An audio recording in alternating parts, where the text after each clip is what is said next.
नमस्कार प्यारे बच्चों, मीनाक्षी ई ट्यूटर में आपका स्वागत है।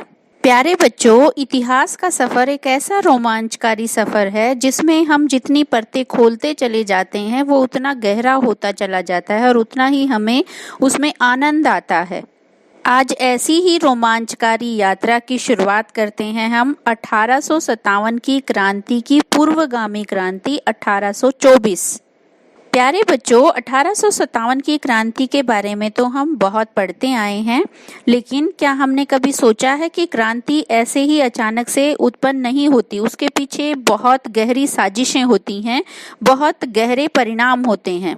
भारत की स्वतंत्रता के लिए अंग्रेजों के विरुद्ध जो आंदोलन हुए वे दो प्रकार के थे, एक अहिंसक आंदोलन और दूसरा सशस्त्र क्रांतिकारी आंदोलन। तो भारत की आज़ादी के लिए 1857 से 1947 तक या उससे पहले जितने भी प्रयत्न हुए, उन सभी प्रयत्नों से एक परिणाम स्पष्ट हुआ कि भारत में हमेशा से ही अपनी मातृभूमि पर मर मिटने की भावना सदैव से ही रही है। हमारे इतिहास की एक विडंबना है कि कुछ तथ्य हमारे सामने आते हैं और कुछ तथ्य अछूते रह जाते हैं। तो आज हम उन अछूते तथ्यों की बात करेंगे जो 1857 की क्रांति के पूर्वगामी बने। इसके लिए थोड़ा सा हम इतिहास को दोहराते हैं। 1757 की जो प्लासी का युद्ध था, अंग्रेजी राज द्वारा जो लूट की गई थी, भारतीय किसान, मजदूर, कारीगरों की बर्बादी, धार्मिक सामाजिक भेदभाव ने जिस गति से जोर पकड़ा था, उसी गति से देश को विभिन्न हिस्सों में विद्रोह की चिंगारियों ने भी जोर पकड़ा था।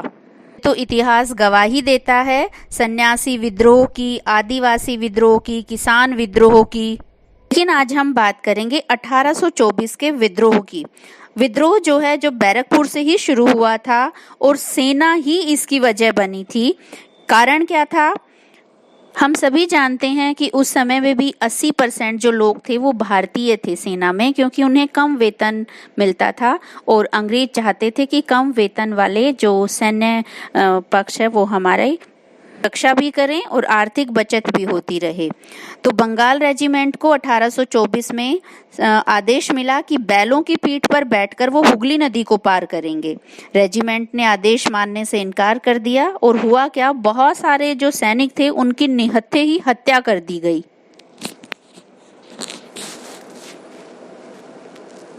इससे जो वहाबी सैनिक थे उनके मन में अंग्रेजी शासन के प्रति एक द्वेष की भावना उत्पन्न हो गई और उन्होंने सोच लिया कि अगर हम अंग्रेजी शासन को नहीं उखाड़ेंगे तो ये हमें उखाड़ देगा। और आंदोलन का नेतृत्व कर रहे थे सैयद अहमद। हालांकि इस विद्रोह को दबा दिया गया, लेकिन यही वो विद्रोह था जिसने 1857 की क्रांति को उभरने में मदद दी। ही एक विद्रोह हुआ 1855 में।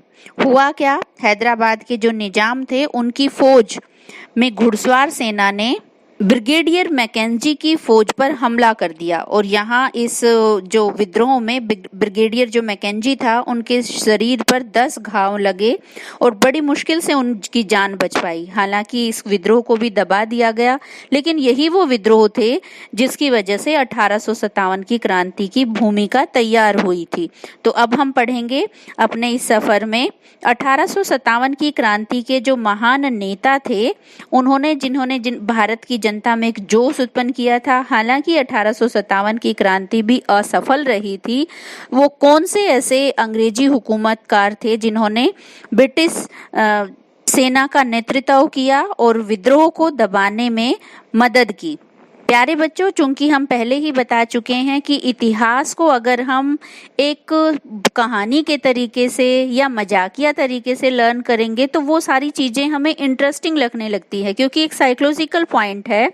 हमारे मस्तिष्क को वही चीज़ें अच्छी लगती हैं जो इंटरेस्टिंग होती हैं। तो अब हम इतिहास को थोड़ा सा फनी तरीके से लर्न करने की कोशिश करते हैं और फनी ट्रिक है हमारी आपके सामने इमेज में आप देख पा रहे हैं। लखनऊ के महल से नाना की कैप का कुंवारा टेलर खाने पर आया, और इसकी एक्सप्लेनेशन से आप समझ सकते हैं 1857 की क्रांति में जो विद्रोह में भारतीय नेतृत्व कौन कर रहे थे और अंग्रेजी दमनकारी कौन थे। तो यहाँ से आप लर्न कर सकते हैं नाना साहब और बेगम हजरत महल जो है उनके दमनकर्ता का नाम था कैंपबेल। बहादुर शाह जफर जो है उनके दमनकर्ता का नाम था निकलसन और कुंवर सिंह जो जगदीशपुर से नेतृत्व कर रहे थे उनका नाम था विलियम टेलर। बरेली से खान बहादुर जो नेतृत्व कर रहे थे भारतीय सेना का, विसेंट आयर उनके अंग्रेजी दमनकर्ता थे। बच्चों, मुझे उम्मीद है इस ट्रिक से आप उनके नाम आसानी से लर्न कर सकते हैं और ये आपके कंपटीशन लेवल के जो एग्जाम होंगे उनमें बहुत मददगार सिद्ध होंगे। तो आज हम अपने वीडियो को यहीं समाप्त करते हैं। Thank you.